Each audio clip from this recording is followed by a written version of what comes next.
Hello everyone, आज हम बात करेंगे शुक्र और राहु की युति के बारे में। कहते हैं कि जब राहु किसी भी ग्रह के साथ युति करता है तो उस ग्रह के कारकत्व को बढ़ा देता है, उसको एम्पलीफाई करता है।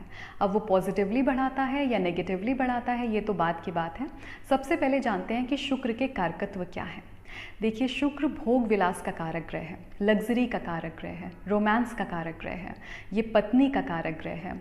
Arts, entertainment, music, dance, all sorts of creative talents, all sorts of creative pursuits को रिप्रेजेंट करता है।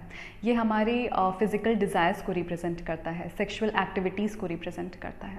तो हम कह सकते हैं कि इन शॉर्ट शुक्र जो है वो माया मोह वाला प्लैनेट है, हमारी इच्छाओं वाला प्लैनेट है। सबसे पहला एस्पेक्ट मैं आपके साथ डिस्कस करती हूँ। मैंने शुक्र और राहु की युति के साथ ये देखा कि जब नेटिव किसी लव अफेयर में था और उसे लगा कि कि इसके साथ एक एसोसिएशन में, एक कमिटमेंट में आना ठीक रहेगा, इसके साथ शादी करना ठीक रहेगा, तो native was quite confident of his और हर पार्टनर कि ये एसोसिएशन मेरे लिए अच्छा रहेगा। लेकिन बाद में जब वो एक कमिटमेंट में आ गए या मैरिज में आ गए तो उनको अपने पार्टनर का एक दूसरा ही रूप देखने को मिला। मतलब जो पिक्चर देखने को मिली वो उससे बहुत ज़्यादा ऑपोजिट थी जो उन्होंने पहले अज्यूम करी थी। तो कहीं ना कहीं उनको लग रहा था कि उनका जो एसोसिएशन है वो अपने पार्टनर के साथ अच्छा रहेगा, वो पार्टनर उनके लिए बहुत ज़्यादा केयरिंग है, कंसर्न्ड है, एक अच्छा पर्सन है। लेकिन बाद में जो उनको पिक्चर देखने को मिली तो इट वॉज़ मोर लाइक कि कहीं ना कहीं उनको देखने को मिला कि उनका पार्टनर सेल्फ सेंटर्ड था, उनके लिए इतना ज़्यादा कंसर्न नहीं था, केयरिंग नहीं था, और जो उनके अजम्पशंस थे वो उनके लिए रॉन्ग प्रूव हो गए। तो इसी को कहते हैं कि जो राहु का एक वेब ऑफ इल्यूजन होता है, तो उसने कहीं ना कहीं शुक्र के साथ युति करके शुक्र के कारकत्व के अराउंड फॉर्म कर दिया। जो भी शुक्र के कारकत्व हैं, जैसे लव लाइफ है, रोमांस का कारक ग्रह है, तो उस एसोसिएशन में जब आप किसी के साथ थे तो आपने जो भी धारणा बनाई उस पर्सन को लेके, जो भी अजम्पशंस पाले उस पर्सन को लेके, वो कहीं ना कहीं इल्यूजन से ड्रिवन थे। मतलब उसमें इल्यूजन था, आप एक भ्रम वाली स्थिति में फंसे हुए थे, और जब रियलिटी आपको देखने को मिली तो वो कुछ और ही थी।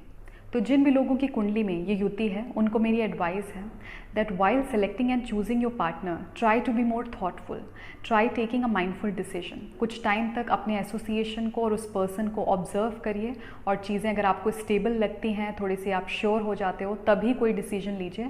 अदरवाइज़ अगर आप जल्दबाजी करते हो या आउट ऑफ समवन्स इन्फ्लुएंस, अगर आप बहुत ज़्यादा उसकी तरफ अट्रैक्टेड हो and you find that person very good, और आप जल्दबाजी में डिसीजन ले लेते हो, तो उसकी बहुत हाई प्रोबेबिलिटी है कि वो डिसीजन शायद आपके लिए अच्छा साबित ना हो।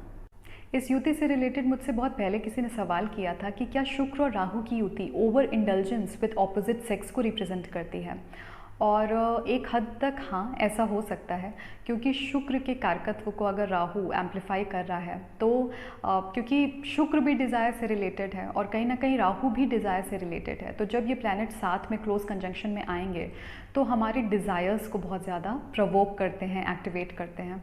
तो नेटिव का inclination towards different people from time to time, या मल्टीपल पार्टनर्स होना, इस तरीके की चीज़ें भी इस युति के साथ हो सकती हैं। और यहाँ पे जब मैं इस युति का फल बता रही हूँ तो मैं सिर्फ और सिर्फ शुक्र और राहु की युति का फल ही बता रही हूँ। उनके बीच में अगर कोई और प्लैनेट है, या 4 प्लैनेट या 3 प्लैनेट कंजंक्शन है, मैं उसकी बात नहीं कर रही। I am only talking about Venus and Rahu conjunction here.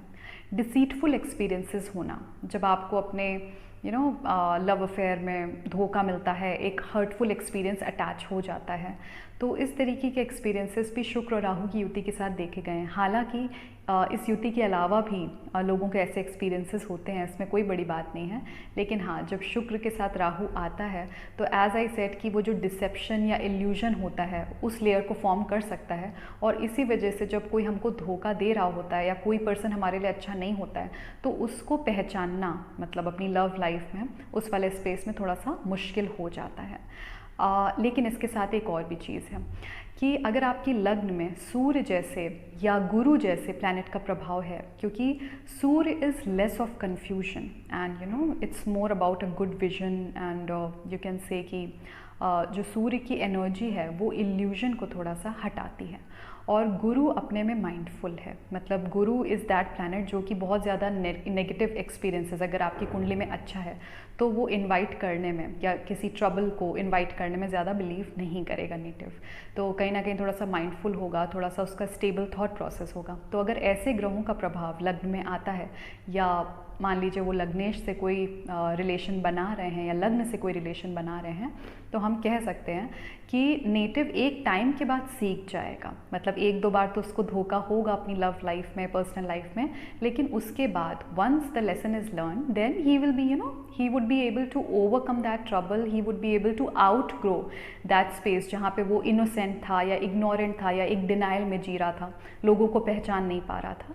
तो कहीं ना कहीं वो सीख जाएगा। लेकिन मान लीजिए अगर लग्न में भी इस तरीके के प्लैनेट्स का कोई इन्फ्लुएंस नहीं है, तो फिर ये होता है कि नेटिव को यूजुअली बैड एक्सपीरियंसेस हो जाते हैं, और अगर वो डिनाइल में जी रहे हैं, अगर वो उस चीज़ को एड्रेस नहीं कर रहे हैं, तो रिपीटेडली उनके सामने ऐसे एक्सपीरियंसेस आ सकते हैं।